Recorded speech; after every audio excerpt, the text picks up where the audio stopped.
Then Keene moved to Pittsburgh after serving in Iraq for 8.5 years. He'd been struggling with post-traumatic stress disorder, or PTSD, since 2004, and after his honorable discharge in 2008, readjusting to civilian life proved virtually impossible. At war, you have to rewire your brain to survive. That rewiring doesn't really work here. Keene tells people of his rocky adjustment back to life at home, far away from the chaos of war zones. Wary of seeking help from large organizations like the VA, Keene chose to self-medicate with alcohol, an option that some recent vets choose when they find they no longer recognize their old lives. As Keene puts it, "You're still ramped up from battle. There's no off switch." After 2 years of barely surviving under the weight of alcoholism and suicidal thoughts, it was Keene's 3-year-old daughter who woke him up.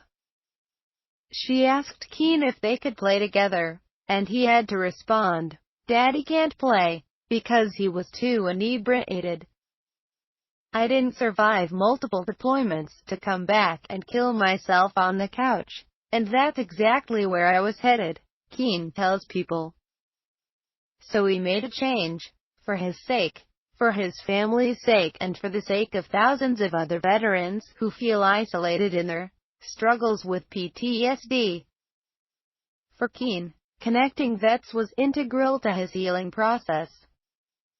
He founded Steel City Vets, an organization that supports post-9/11 veterans with job search assistance, social activities, and support groups. He also became active on Rally Point, a social networking site for veterans, where users post about everything from resume help to night terrors, this sort of stuff their Facebook friends may not understand. His work with both organizations has a singular mission, reminding veterans they are not alone in these battles, that there is somebody willing to meet you at Starbucks to talk about it. To help veterans with PTSD, Keene is insistent that Americans need to change the conversation around the disorder. The first step, however obvious, is to actually start that conversation.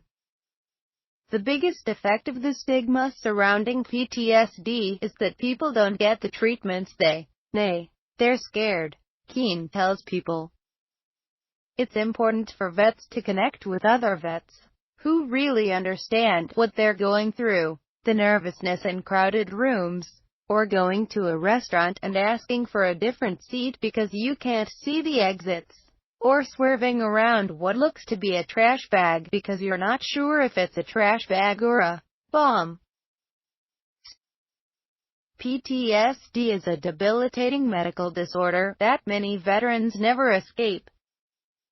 Keene acknowledges that he's not a medical professional. He works a 9-to-5 at AAA.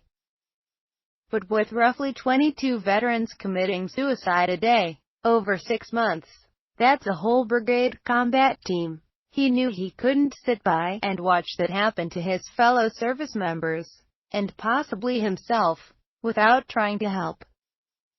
When you start making connections with people, things don't get so bad, says Keene, who often goes on Rally Point on sleepless nights to chat with veterans who are terrified by the dark thoughts they're having.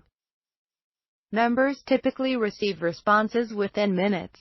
Fellow users will often share their contact info on posts to offer support or grab a coffee. We need to remind vets that it's okay to say you have this issue. PTSD is just your mind's normal reaction to a highly abnormal situation.